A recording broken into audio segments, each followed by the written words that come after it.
Welcome back to Houston Newsmakers, and welcome to Dwilene Lindsey, the founder and president of Children for Tomorrow, and Dr. Craig Childress, a clinical psychologist who's diagnosed psychological child abuse due to high conflict within divorce and custody cases, something probably many of you don't think about. Good morning to both of you. Good morning. Dwilene, what was it that led you to start this organization? Well, I had some children that were close to my heart. And there was a lot of conflict going through divorces with these children, and I could see that there was emotional abuse. At the time, I didn't know anything about parental alienation, so, but I just wanted to stop this emotional turmoil that these kids were going through. So I said, you know what, I'm not going to get mad about it. I'm just going to do something about it. So my daughter, my best friend, and we started a nonprofit organization.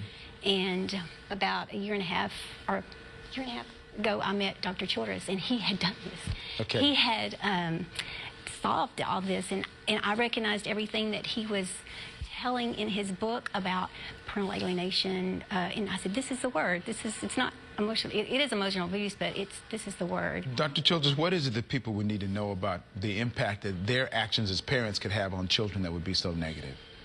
In most families, they deal with the divorce transition well and successfully transition into a healthy, separated family. But there are, in a number of families, the spousal conflict takes over one of the spouses, and they begin to use the child as a weapon against the other spouse. And that's what we're most concerned about here, is weaponizing the child in the spousal conflict that destroys the child's relationship with the other spouse, who is a normal range parent, a loving parent, an available parent. And with that knowledge, what is it that you as an organization wants to do, taking some of his knowledge and putting it together as part of a program to make a difference in the community? So what we want to do is we want to educate the community. We want to educate the mental health. We want to train them and certify them to work with the court system. We want to educate our judges. We want to educate our amicus attorneys. We want to educate our attorneys. A lot of those people, they have a concept of this, but they really don't understand it. Dr. Childress, what is the challenge you see in trying to make that happen? It's one thing to have that on paper saying this is what we want to do. I get a sense that you probably know what some of the realities are in trying to put that in place and making sure that the court system kind of understands and is a part of the process with you. That's right. And the major challenge is getting the level of professional expertise in mental health to provide to the court the guidance necessary to deal with this really complex family issue. That right now, the mental health system is failing the court system in identifying and solving this. And so our goal with the pilot program with the courts is to increase the level of professional expertise in mental health that can be offered to the court to solve these high conflict divorce cases.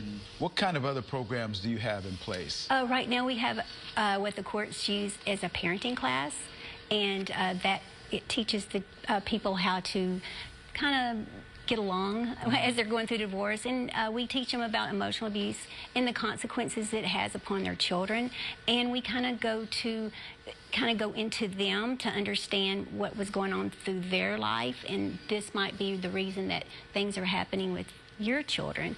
And so it's really a kind of a generational type of what do you call it, generational conflict within the families. Dr. Childress, this is the time of the year, the holidays. It seems to me that stress can oftentimes go up during the holidays. Is there anything about times of the year that might create more stressful situations within families and therefore for children as well? In this type of pathology, it goes throughout the year. One of the most tragic elements, though, about the holiday season is that one parent has destroyed the child's relationship with the other parent. And so it destroyed the family, and so the child doesn't spend the holidays with them. Sometimes these parents haven't seen their beloved child in a couple of years. And so it's very tragic for the parents and for the children to miss their parents during this special time. Well, I want to make sure that people know about your organization and how they can get involved and help you, because I know you need some funding help to make sure that happens as well. So we're going to put all of the information, contact information, on our Newsmakers page, clicktohouston.com, and your contact information as well for anyone else who wants to have information about helping to solve these kinds of conflicts. Good deal? Thank you. Thank you for coming in. Appreciate you coming in from California. My pleasure. Too bad you couldn't come up with a win in the World Series. series in California. Oh, That's another hey, topic. yeah, Houston was great. You're Houston. great. Thank you so much here. Hey,